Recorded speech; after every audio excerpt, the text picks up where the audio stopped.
Hi everyone, just checking in to all my woke folk or family and friends or whoever is actually subscribing to me. Just want to check in and kind of just give a message as far as maintaining your mental health, taking breaks, and how important that is. For me, my faith is what keeps me, and my family, my friends, my obviously my children.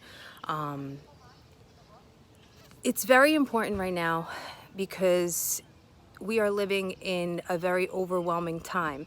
And if you don't acknowledge how important it is to have barriers, protect your mental health, deplug from everything, whether it's, and I highly suggest you don't even plug into mainstream media because the narrative is going to be the same.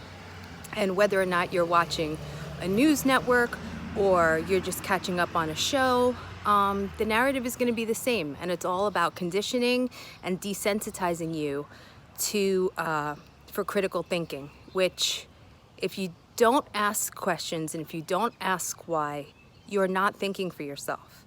And unfortunately, we've seen the dumbing down of even the curriculum in schools, core curriculum, and look at how easy people can be influenced. During this whole pandemic, the amount of people that lived in fear, overbuying toilet paper, cleaning products, instead of actually doing some research. Why don't you look into a virus? How does a virus spread? Why is this virus so crazy?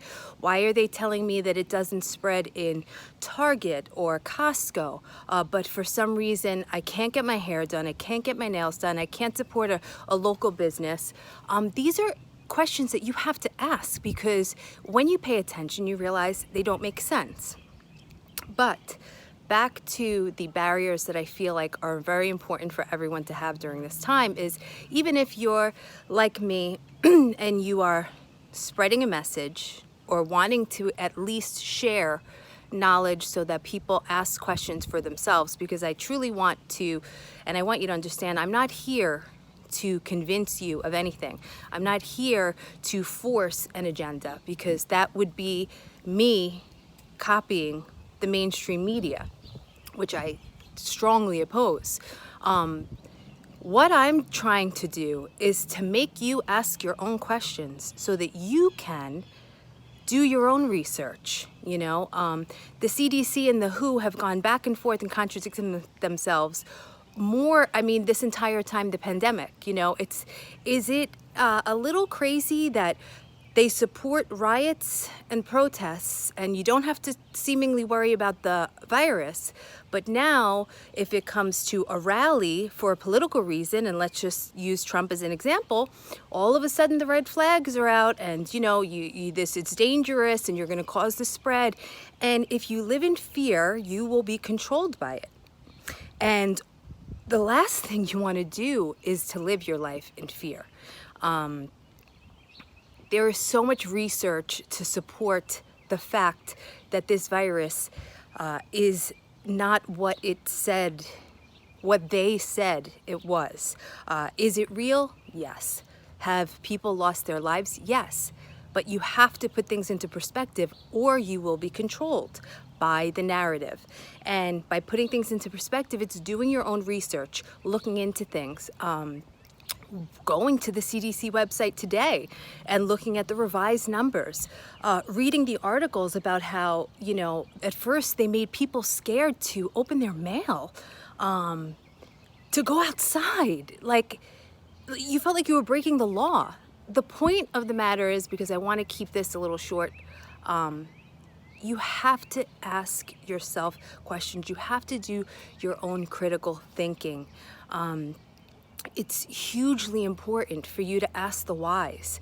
I'm not here to force anything upon you. I'm not here to tell you what you have to believe, what you don't have to believe. But I am here to encourage you to unplug from all forms of mainstream media and ask questions and do your own digging. And also, at some point, sometimes it could be a little overwhelming when you feel like you're trying to spread awareness.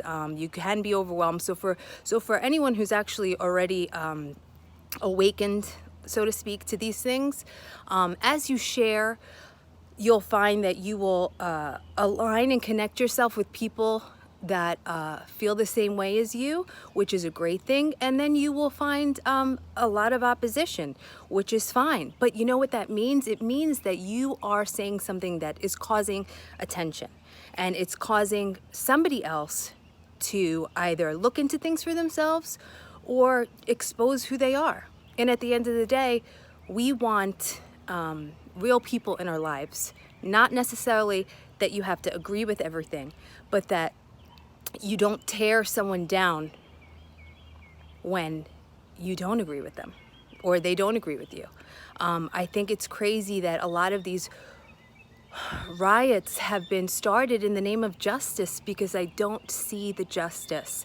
I don't see the cause that's being fought for done in a way that can support these things. When you look at the lawlessness in Chaz, when you look at the destruction of so many cities in our country, it's disheartening. So pay attention, stay aware, do your reading. If it's on social media, I think there's a lot of people, there are a lot of people that are sharing hugely important information, because journalism has died as far as mainstream media is concerned. It's basically just an agenda, and so many journalists have sold their souls. And it is not unbiased reporting. It is extremely biased. And if you can't see that for yourself, I don't know what to tell you. But that's it for today. And when you get overwhelmed, I suggest you deplug, talk to a friend, pray, exercise. I know working out for me is something that is like therapy. So do all of these things, and most importantly, keep sharing. Keep sharing everything. Keep looking into things for yourself, and I'll see you later.